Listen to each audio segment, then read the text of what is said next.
Cette semaine, un octogénaire arrêté pour des incendies criminels et décharge d'armes à feu. La Commission municipale du Québec demande la suspension immédiate du maire Louis Freyd de Sainte-Mélanie. Et finalement, alerte à la bombe à la ferme Régis de Notre-Dame-des-Prairies. Bonjour, ici Danny Bérubé. Bienvenue à vos actualités régionales.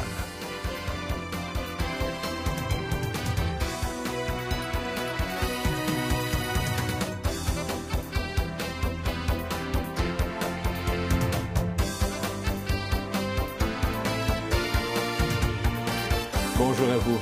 J'espère que vous allez bien. Bienvenue à votre bulletin de la semaine du 7 juillet 2025. Un homme de 80 ans a été arrêté par la Sûreté du Québec en lien avec une série d'événements survenus depuis octobre dernier à Saint-Charles-Borromée.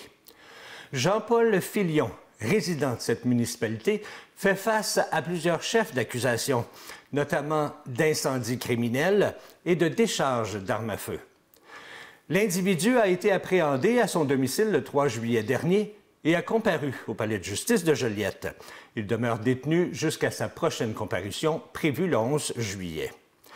Les gestes reprochés incluent 2 incendies de véhicules et de biens survenus le 16 octobre et le 6 décembre 2024, ainsi que 2 cas de coups de feu tirés les 23 décembre 2024 et le 1er avril 2025. Tous ces incidents visaient une même résidence et pour l'heure, aucun mobile ne permet de les expliquer.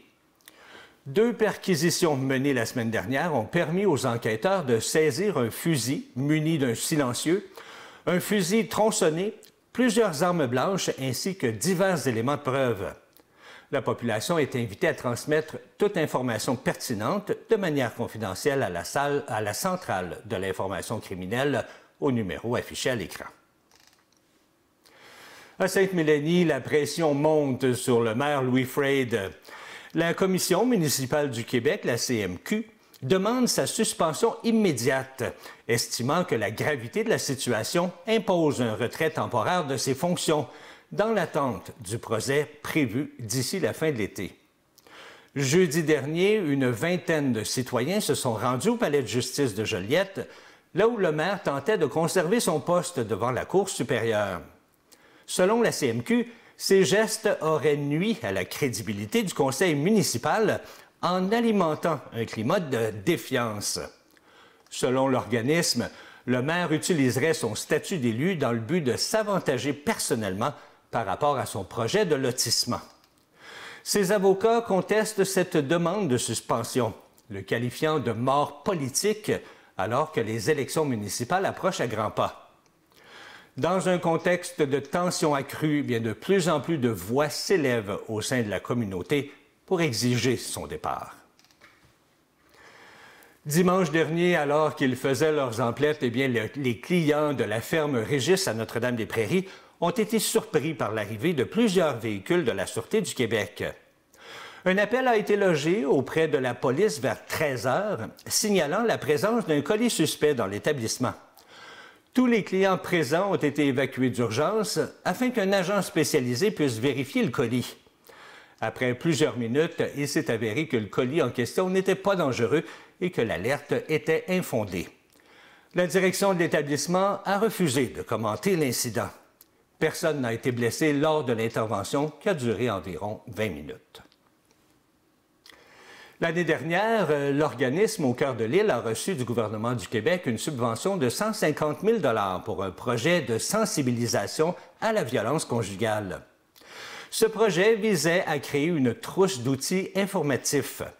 J'ai eu l'occasion de rencontrer la directrice de l'organisme, Mme Chloé Champoux, qui nous a présenté cette nouvelle trousse désormais disponible. Je suis en présence de Mme Chloé Champoux de l'organisme Au cœur de l'île, qui est directrice. Bonjour. Bonjour. Et vous avez une collègue avec vous aujourd'hui. Merci de vous présenter. Oui, bon, moi, c'est Émilie Lacombe, chargée de projet à Au cœur de l'île. Chargée de projet, justement, parce que c'est quelque chose qu'on veut parler aujourd'hui, parce que l'année passée, vous avez eu une somme de 150 000 du gouvernement du Québec pour faire un projet en particulier. C'est quoi ce projet-là?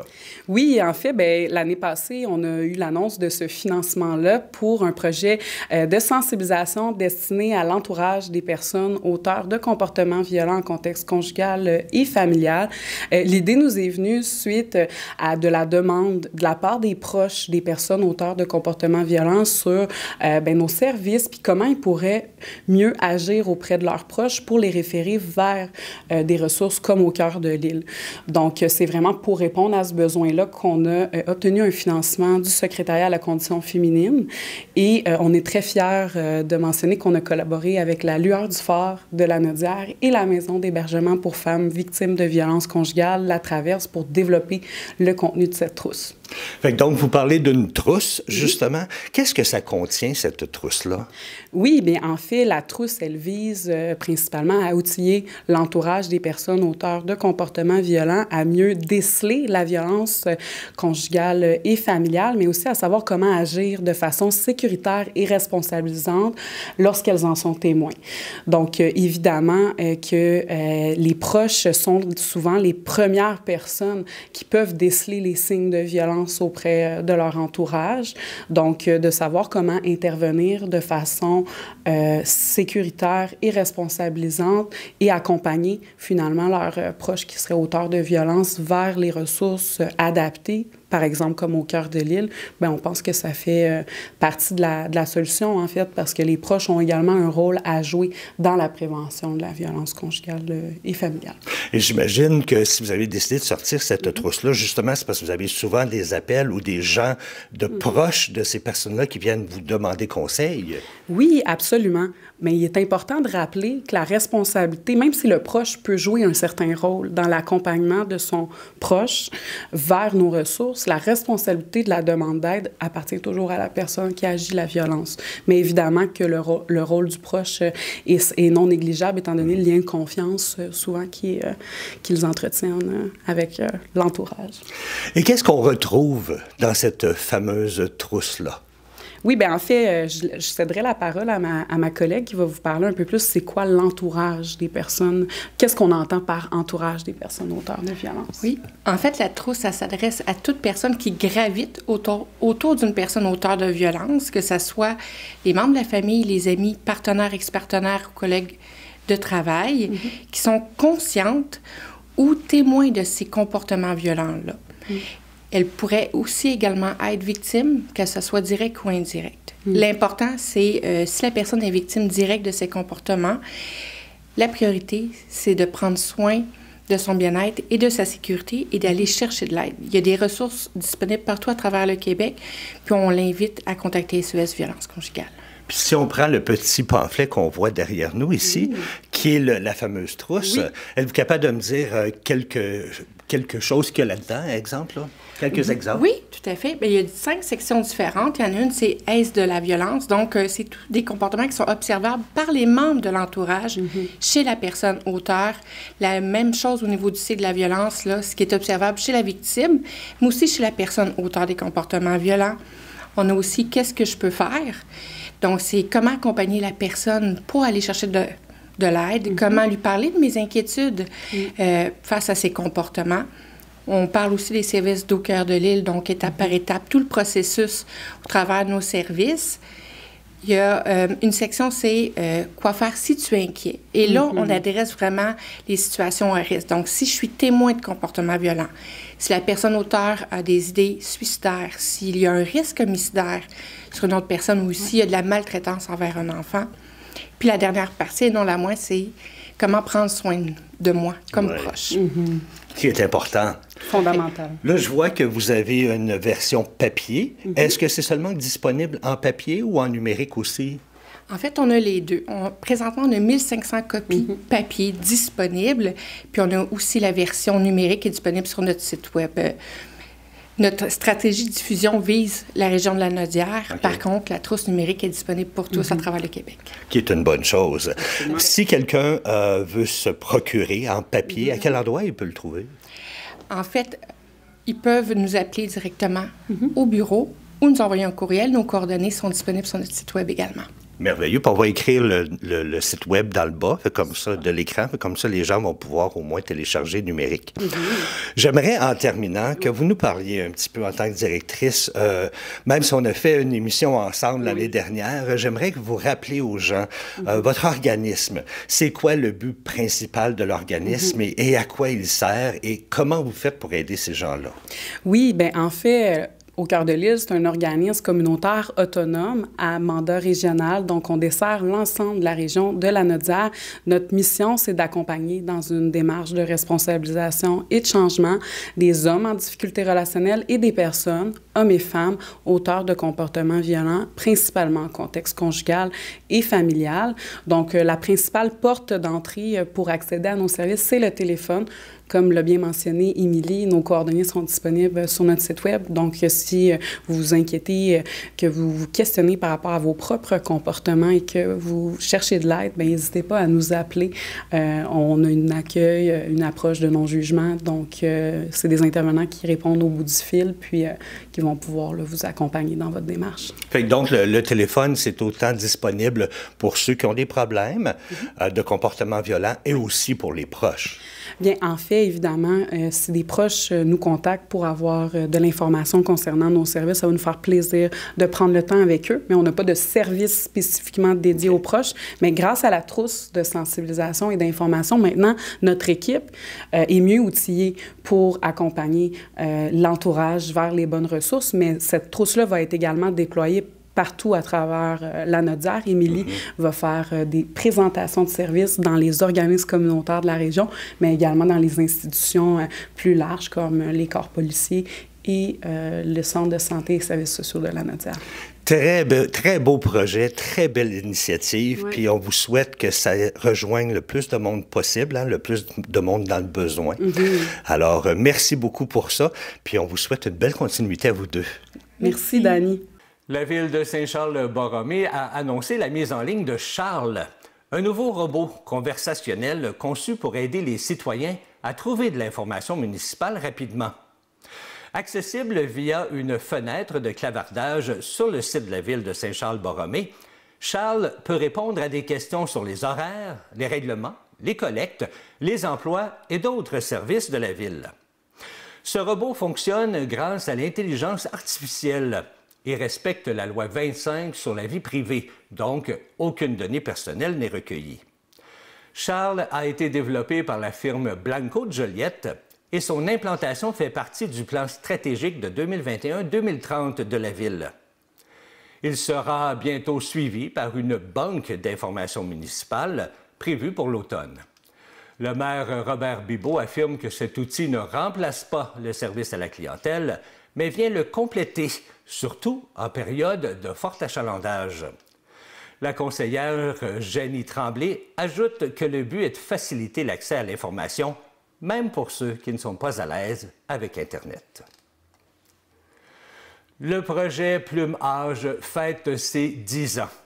Depuis une décennie, ce courrier intergénérationnel permet à des jeunes de confier leurs pensées à des aînés, créant des liens riches et durables entre générations. J'ai rencontré Mme Sophie Séguin de Cible Famille Brandon pour nous parler de ce projet. Madame Sophie Séguin de Cible Famille Brandon, j'ai voulu vous rencontrer parce qu'il y a un projet qui a fêté les 10 ans dernièrement. C'est un super beau projet. Je voulais vous en parler à la maison. En plus, ce fameux projet-là, qui s'appelle le Courrier intergénérationnel Plume Ange, a remporté tout dernièrement un prix au Gala d'Intergénération Québec. Je me trompe pas? Oui, c'est bien ça. Bon. C'est dans la catégorie littéraire. On est bien fiers de ça. Oui, j'imagine. Hein? Puis cette année, on fête les 10 ans. Oui, exactement. Vous allez nous expliquer c'est quoi exactement ce fameux courrier intergénérationnel. Qu'est-ce que c'est exactement? Alors, le courrier Plumage, c'est un courrier intergénérationnel qui relie les aînés de Brandon aux jeunes des écoles primaires de Saint-Gabriel et de Saint-Norbert pour cette année, mais c'est ouvert aux autres écoles de Brandon occasionnellement. Et donc, les jeunes nous écrivent sur une base volontaire. Il y a une boîte aux lettres mise dans les écoles Et toutes les 2 semaines, notre facteur vient chercher le courrier, trie le courrier, et ensuite nos bénévoles répondent aux interrogations des jeunes. Et quelles sortes de questions les jeunes peuvent avoir, entre autres? Alors, ça peut être très varié. Ils peuvent nous parler de ce qu'ils ont fait la fin de semaine, de ce qu'ils aiment eux. Ils se décrivent. Des fois, ils posent des questions en demandant aux gens « C'était comment dans ton temps? » C'est assez amusant. Ça peut être des questions plus personnelles qui parlent d'homosexualité ou de racisme, où ils nous posent des questions sur les relations familiales. Ils peuvent nous parler d'un décès, par exemple, dans la famille, puis avoir besoin de soutien. Donc, à ce moment-là, on leur répond. Fait que donc, vous recevez ces lettres-là, vous les analysez, vous les donnez aux bénévoles, et les bénévoles vont répondre aux enfants. C'est ça. Mais ces lettres-là, avant d'être retournées aux enfants, sont vues par votre... Oui, c'est ça. On a un comité de relecture, dans le fond, qui relit les lettres qui ont été faites par les bénévoles pour voir si ça répond vraiment au questionnement de l'enfant avec bienveillance, si l'enfant va vraiment être soutenu comme il faut. La plupart du temps, je vous dirais que c'est très bien parce que les bénévoles sont des bénévoles en or. On a une super équipe. Et c'est ça, de temps en temps, on corrige une petite faute ou on rajoute une petite phrase dans la lettre pour être sûr que l'enfant ait vraiment une réponse à tous ces questionnements. Wow! Puis vous m'aviez dit aussi, lors d'une pré-entrevue, qu'il y avait différents niveaux. Puis il pouvait même avoir peut-être des questions très lourdes, là, si on veut, des cas de détresse même. Est-ce que ça se peut? Oui. En fait, quand on reçoit le courrier, nous, on le trie en 4 catégories. Donc, la première catégorie, c'est les lettres où l'enfant nous raconte que tout va bien. On voit que c'est des sentiments positifs. La deuxième catégorie, c'est les lettres avec des questions qui nous demandent, à nous, bénévoles, une petite recherche sur les chanteurs à la mode qu'on ne connaît pas forcément, ou des émissions, des choses comme ça.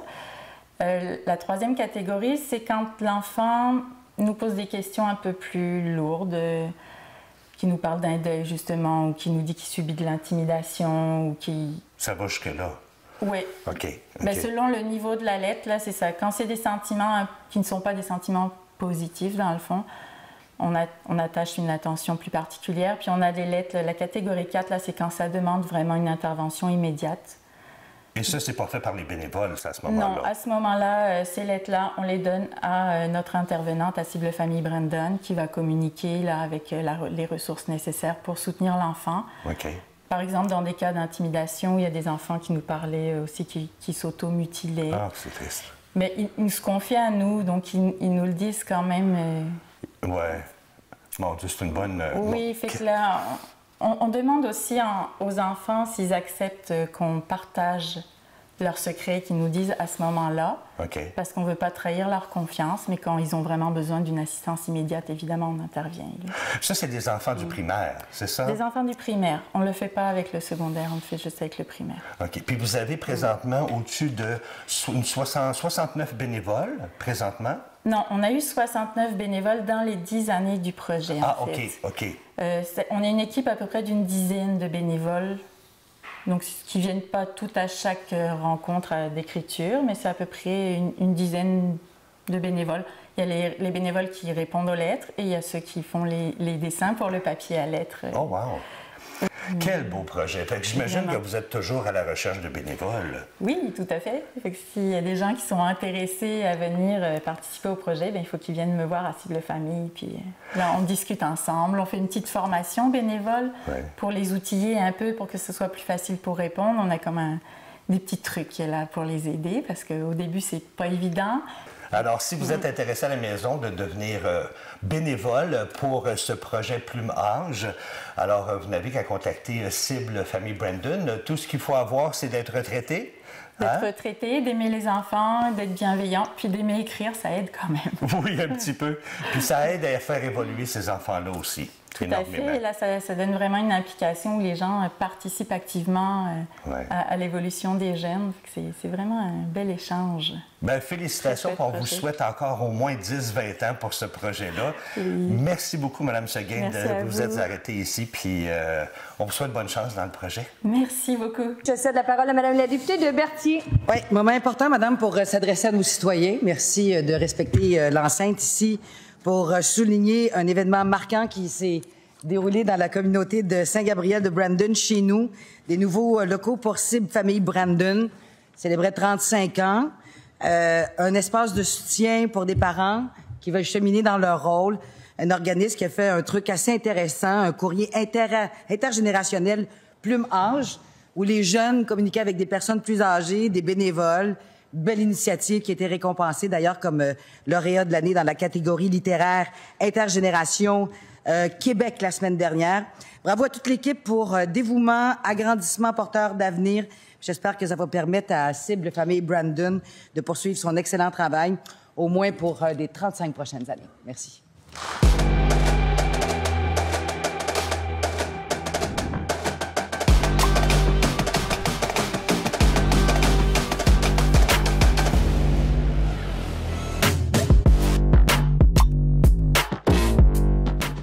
Suite à la présentation la semaine dernière de l'entrevue portant sur les rénovations du Centre sportif et culturel Brandon, bien, il a été annoncé cette semaine que le centre ne sera pas opérationnel avant le 4 décembre en raison d'un important retard de chantier. Afin de mieux comprendre la situation, j'ai rencontré à nouveau le directeur du centre, M. Daniel Rochelot, pour qu'il puisse nous exposer les principales raisons de ce report. Daniel, on vient juste de présenter à nos téléspectateurs l'entrevue qu'on avait fait ensemble pour nous parler des rénovations là, qui se passaient à l'intérieur du Centre sportif et culturel de Brandon. Et à la fin de l'entrevue, tu nous avais dit que le centre allait être... la réouverture allait être un petit peu en retard de 2-3 semaines. Ouais. Mais là, on apprend tout dernièrement que ça va être reporté jusqu'au mois de décembre. Tu peux nous expliquer pourquoi? En fait, la date, le nouvel échéancier qui a été élaboré par l'entrepreneur, nous amène au 4 décembre. Il y a plusieurs facteurs qui rentrent en ligne de compte. Les deux principaux, ce qu'on appelle les supports pour tenir la tuyauterie de réfrigération qui passe quand même assez dans le chemin critique. Ça fait partie de la sandwich qui gèle dans le béton et tout ça. Ils ne peuvent pas nous livrer ça avant le 4 août. Donc, c'est fait en Alberta. Il y a des délais de livraison qui sont très longs, puis de fabrication, puis tout ça. Puis c'est les seuls fabricants reconnus pour ce genre de choses. J'ai même essayé, pour gagner du temps, puis essayer de ramener ça. On avait même contacté un fournisseur local ici pour voir s'il était capable de faire quelque chose plus rapidement et qui pourrait potentiellement faire la job. En 3-4 jours, j'ai eu des prototypes que j'ai fait faire, puis ça fonctionne. On était capable de faire quelque chose, mais le sous-traitant dit, bien, ils connaissent pas ça, ils n'ont jamais fait ça, blablabla, tout ce qui va avec. On ne pourra pas le garantir exactement. Fait que donc, comme c'est un financement public, puis j'ai besoin de la garantie que ça va fonctionner, on a été obligé de mettre cette alternative-là de côté. Puis aussi, l'autre point qui est un petit peu problématique, qui nous a occasionné des retards, parce qu'on a pris, pour l'Arena, on a 7 semaines où il s'est presque rien passé là, à cause, de ça, puis 2, au niveau technique, dans pour faire ce qu'on appelle les caniveaux, et où la nourrice passe pour alimenter la réfrigération. On a, dans le fond, un petit problème technique où les ingénieurs ont dû se pencher là-dessus, puis ça a pris quasiment 2 semaines, juste ça, régler ça. Fait que ça... donc, tout ça fait en sorte que c'est reporté jusqu'au... L'échéancier recule là, dans le temps, ça va vite. Puis juste, exemple, ça c'est prévu, là, c'est normal, mais juste la cure du béton. C'est-à-dire qu'on a coulé le béton, la cure pour le béton pour que ça sèche, puis ça durcisse assez pour être capable de prendre la charge. Parce qu'il va falloir qu'on rentre, nous, après, avec des équipements pour livrer les bandes, aller changer toutes les lumières, puis tout ça. Mais ça, c'est 28 jours. Tu ne peux même pas rentrer sur... C'est comme énorme, comme c'est un autre mois qui se rajoute. Normalement, ça aurait dû être prévu dans le contrat. Mais tout ça combiné avec un paquet d'autres petits facteurs là, à l'interne, là, dans le fond, là, qui fait qu'on est obligé de vivre avec ça. Mais dis-moi, est-ce que c'est juste l'Arena qui va être en retard? Ou non, c'est tout l'ensemble. C'est tout l'ensemble. Il n'y a rien qui va être ouvert avant le 4 décembre. 4 décembre. Puis nous, aussi, il faut tenir compte que là-dedans, dans ce délai-là, c'est qu'un coup que exemple, la glace va être terminée, puis même la piscine, nous, on a du travail à faire à l'interne. habituellement qu'on fait à chaque année quand on repart. Il faut faire geler la dalle, il faut mettre la peinture, les logos, épaissir la glace. Puis ça, on a quasiment une dizaine de jours de travail à faire. Ça, c'est après qu'ils vont nous l'avoir remis. Là, c'est aussi bien dire que le mois de décembre, on l'oublie là, à ce moment-là. Ben, je pense pas. Moi, j'aurais mis beaucoup de pression. Non, je ne veux pas janvier. Je me suis engagé avec les autres organismes. Puis j'ai, comme on dit, mis les points sur les i à la réunion de chantier mercredi. Puis là, qu'est-ce qui arrive là, avec le hockey, là, étant donné que ça ne sera pas ouvert avant décembre? Est-ce qu'on perd l'année? Ou... Non. Moi, j'ai déjà... Quand j'ai vu que, quand ils m'ont sorti cet échéancier-là, j'ai fait ni un ni deux. J'ai dit, il faut être transparent là, aussi avec nos organismes. Fait que je les ai rencontrés individuellement, tout le monde, un après l'autre, pour leur expliquer le délai. C'est sûr qu'il y avait une déception à ce niveau-là. Mais par contre, j'ai dit, on est mieux de travailler sur un plan B. Ce qu'ils ont mis en branle, il y a déjà... Moi, j'invite la population, dans le fond, à contacter, exemple, Véronique Majot pour le hockey mineur, Jennifer Allard pour le patin artistique. Ils ont déjà un plan B. Il y a déjà des communiqués, même s'ils ne sont pas sortis, ils sont sur le bord de sortir pour dire, bien, ça va être quoi les étapes, puis tout ça. Il va y avoir des choses qui vont être faites, puis s'il faut, on va extensionner jusqu'en mai. Moi, j'ai pris la décision d'échelonner. D'habitude, on finit fin mi-avril, qu'on finit la saison. Là, j'ai parlé aux organismes, de dire, moi, je peux me rendre facile et même plus jusqu'au 31 mai. Parfait. Puis toutes les activités, les autres activités, qu'est-ce qui arrive avec ça? Bien, tout est reporté. Tout est reporté. Il n'y a pas d'autres endroits qui vont se donner? Partiellement, il y a des petits cours qui se donnent. Là. Moi, j'ai parlé à nos entraîneurs. J'ai dit, bien, peut-être qu'on pourrait faire un genre de cardio plein air pour que les gens pourraient s'inscrire pour la période automnale. Ça pourrait être des petites... Mais tu sais, ça ne sera jamais full activité comme on est supposé d'être. Là. Les gens, s'ils veulent plus d'informations, ils ont juste à appeler au centre ici? Bien, ils appellent au centre ou ils contactent directement les organismes auxquels, tu sais, si tu fais partie du club de patin artistique, du hockey mineur. Les Loups, ce qu'ils font, c'est qu'ils ils sont en train de négocier ça avec la Ligue. Ils vont faire tout le match qu'ils font à l'extérieur. Habituellement, ils font un match ici puis un match à l'extérieur dans la saison. Là, ils ont demandé à la Ligue pour, dans le fond, faire tout le match à l'extérieur pour leur début de saison. Puis les 10 derniers, ils les feraient ici. Là, c'est un petit peu... C'est sûr que c'est plate, mais en même temps, c'est de la construction. Il y a des éléments que je ne contrôle pas. On a eu notre petit lot de problèmes à l'interne avec... puis par contre, au meeting qu'on a eu de chantier cette semaine, j'ai mis les points saisis assez clairement. J'étais déçu de tout ça, puis que je m'attendais à ce que tout le monde ensemble, j'ai dit, ça ne donne rien qu'on se picasse un et l'autre, puis qu'on cherche à dire, ouais, c'est ta faute, c'est la mienne. Puis non, j'ai dit, on n'est pas là. J'ai dit, là, on met l'épaule à la roue, tout le monde, puis vous allez vous organiser pour qu'on soit capable de livrer on m'a parlé, je ne veux pas vendre de mèche, là, mais on m'a dit, si on est capable de le faire avant, on va le faire avant. Là, mais au moins le 4, c'est pas mal décisif. Ben, c'est pas mal, ça devrait être pas mal la date finale. Là, ben, Daniel Rochelot, merci beaucoup de nous avoir mis à jour sur le projet. On va se croiser les doigts pour que ça rouvre au mois de décembre. Oui, c'est sûr. Faites-vous-en pas, on fait tous les efforts qu'il faut là, pour remettre le centre en opération le plus rapidement possible. Ben, merci beaucoup, Daniel. De rien. Voilà, c'est ce qui complète vos actualités régionales. Si vous avez été témoin d'une nouvelle, alors faites-nous le savoir en nous écrivant ici à CTB-TV. C'était Danny Bérubé pour vos actualités régionales. Je vous souhaite une agréable fin de journée.